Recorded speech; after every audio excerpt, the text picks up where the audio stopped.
Hello guys, কি অবস্থা সবার? 2024 সালের রোজার ঈদ নিয়ে এখনোই তোলপাড় শুরু হয়ে গিয়েছে। আসন্ন রোজার ঈদে শাকিব খানের প্রিন্স আসছে। আপনারা কি প্রিন্স সিনেমার লেটেস্ট ক্যারেক্টার একটি পোস্টার দেখেছেন? Oh my god, just look at the picture.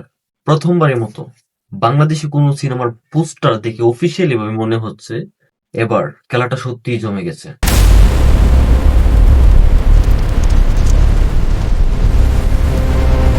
এই পোস্টারে যাকে দেখতে পাচ্ছেন তিনি শুধু অভিনেতা নন, তিনি একজন লিভিং লেজেন্ড।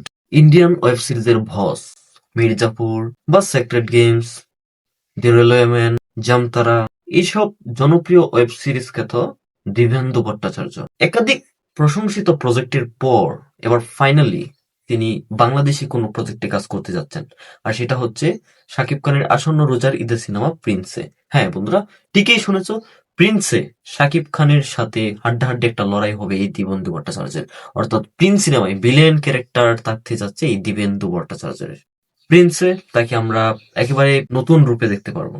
প্রিন্সে তাকে আমরা দেখতে পাবো একজন আফগান পাঠান চরিত্র। পোস্টারের ডিজাইনটার কথা যদি বলতে যাই, প্রথমত দেখে মনে হবে এটা বাইরের দেশের কোনো ভিলেন।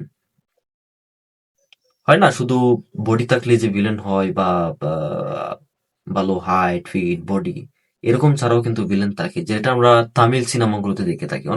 পোস্টারের ডিজাইনটা বেশ ইউনিক এবং ইন্টেলিজেন্ট, তার সাথে ভায়োলেন্টও যোগ আছে। দিবেন্দু ভট্টাচার্যের ঠিক মুখের মাঝখানটা বরাবর যা দেখছেন সেটি একটি রক্তমাখা চাপাতি। ডিজাইনটি এমন ভাবে করা হয়েছে যেন মনে হচ্ছে মুখটিকে দুই ভাগে ভাগ করা হয়েছে। চাপাতিটি মুখের লম্বালম্বি ভাবে রাখা হয়েছে, যা তার চরিত্রে ডুয়েল পার্সোনালিটি রহস্যময়তা বোঝাতে পারে।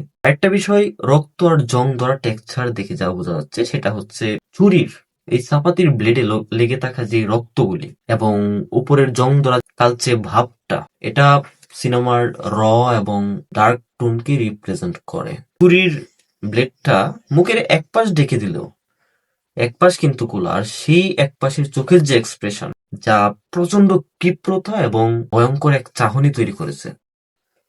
মনে হচ্ছে প্রিন্সকে খেয়ে দিবে, এরকম একটা ভাব ধরেছে। বস ভিলেন হিসেবে তার প্রেজেন্টেশন জাস্ট ফাটিয়ে দিবে। যারা তার যারা দিবেন্দু ভট্টাচার্যের কাজ দেখো নাই, তারা তার অভিনয় সম্পর্কে আইডিয়াও নাই, বাট যারা দেখেছো তারা বলতে পারবে দিবেন্দু ভট্টাচার্য আসলে কি জিনিস অভিনেতা হিসেবে।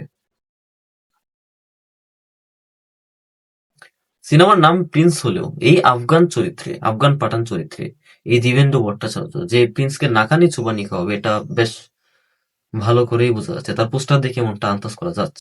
এবার একটু টেকনিক্যাল পার্ট নিয়ে বলি। পোস্টারের কালার গ্রেডিং এবং ডার্ক টোন একদম একদম একদম ইন্টারন্যাশনাল লেভেলের।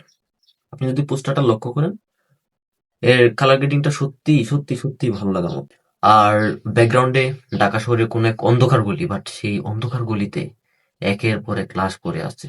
একটু একটু যদি লক্ষ্য করেন দেখবেন দিবেন্দু ভট্টাচার্য অর্থাৎ আফগান পাঠানের পেছনে ঢাকা শহরের এক অন্ধকার গলি এবং সেখানে পড়ে আছে অনেক লাশ, আর সেই লাশগুলো কিন্তু এই আফগান পাঠানি খুন করেছে।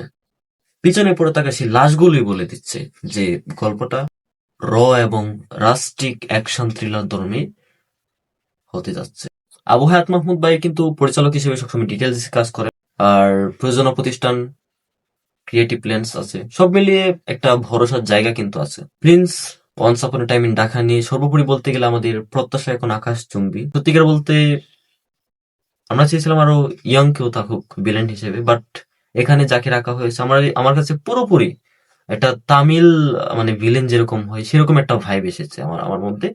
মানে সবকিছু মিলিয়ে এখন আশাটা একটু ভালোই এক্সপেক্ট করতে পারতেছি।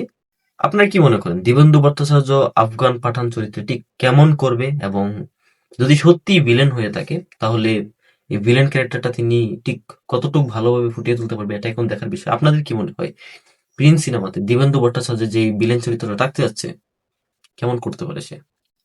দিবেন্দু ভট্টাচার্য কি ঢাকাই সিনেমার ইতিহাসে নতুন এক মাইল ফলক সৃষ্টি করতে পারে? আচ্ছা ওয়াইট, ইনিই কি মেইন ভিলেন, নাকি ভিলেনে আরো চমক থাকতে যাচ্ছে?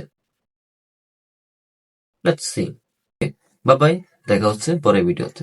কমেন্ট করে যাবেন আপনার মতামত। Bye bye.